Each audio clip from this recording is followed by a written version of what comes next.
Welcome to Health Workbench. In this video tutorial, I am going to show you how to set up a laboratory investigation. Once you log in, you will see the Health Workbench dashboard. Before setting up a laboratory test, be sure to have created a lab department. Using our Getting Started tutorial on the YouTube channel under the Administration module playlist. First, let us get familiar and comfortable with the following buttons available in the Laboratory module. First is the Add button. We use this button to add a new lab test into the system. Second is the Edit button.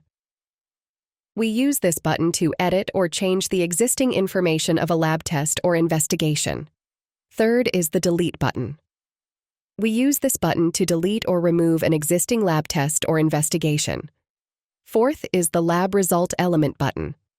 We use this button to set up lab result parameters for individual tests or investigations. This action is required for every new test or investigation created. Fifth is the Antibiotic Sensitivity button. We use this button to set up the lab's antibiotic sensitivity analysis template. This action should be done once, however, it can be updated multiple times. This should only be applied to selected tests or investigations that require it. Now, to set up or create a new laboratory test or investigation, point to the Investigation main menu, point to the Lab submenu, click on Test. To add a new lab test, click on the Add button and wait for the page to load. On page load, fill out the following information. First, the test code. The test code is a unique number or a unique identifier for the test.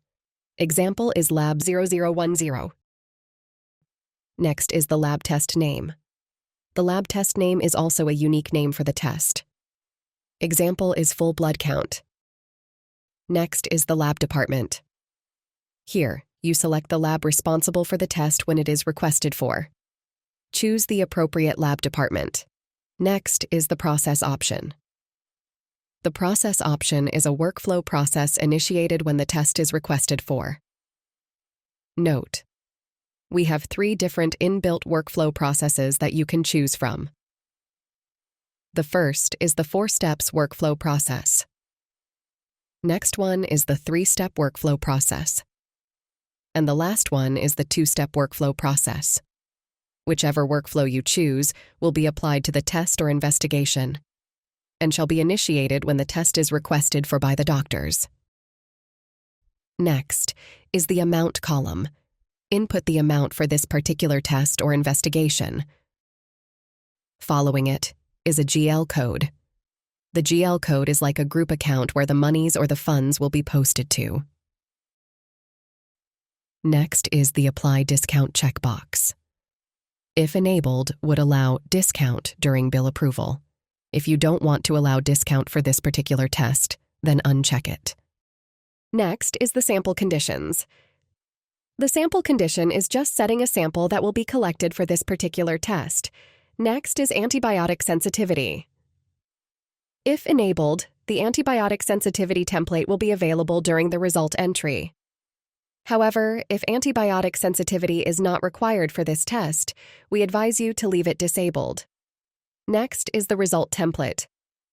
This result template can be used to replace a lab result element. You can design a result template, paste it here, and every time you want to impute the result in the laboratory department, the template you have here would show for there to input the result. When you are done filling the form, click on the Add button to save the form.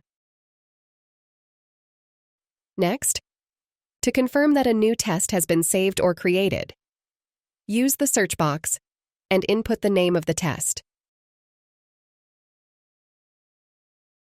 Step 2 is editing a test or investigation. To do that, use the search box and input the test name to edit.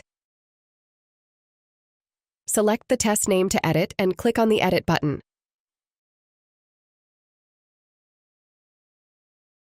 Update the required or necessary information. For example, lab test name.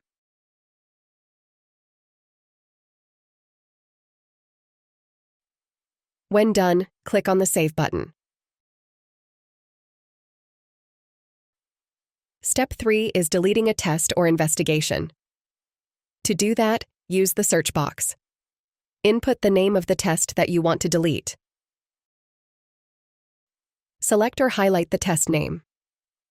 Click on the Delete button and click OK on the pop-up window to confirm deletion.